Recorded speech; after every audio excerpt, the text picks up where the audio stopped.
As with other forms of selling digital products, selling on Kindle means that you don't have any overheads and you can sell as many books as you like without having to worry about printing costs, storage or delivery. That means this is another great set and forget form of business, but of course you do need to invest a little time or money up front in order to create the book in the first place.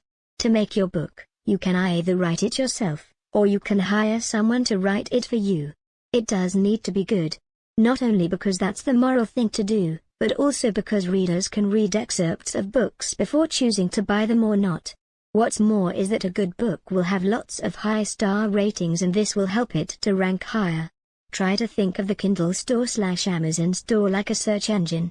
To get to the top of the search results, your book needs to choose the right niche that isn't too crowded but that does get a lot of hits.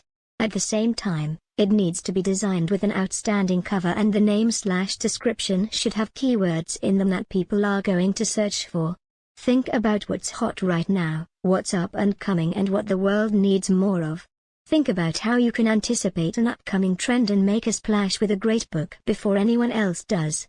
Again, if you make a book on building muscle, you are going to have an almost impossible task rising to the top of the heap. Conversely though, if you write a book on building muscle for students, then it might be a little easier.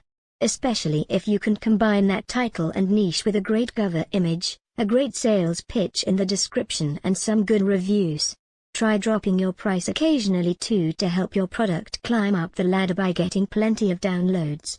The great thing is that even if you only make a few sales a week of your book, there's nothing to stop you making hundreds of books over the course of a couple of years. A few sales of hundreds of books is going to mean a lot of money. And especially seeing as one or two of them is bound to take off,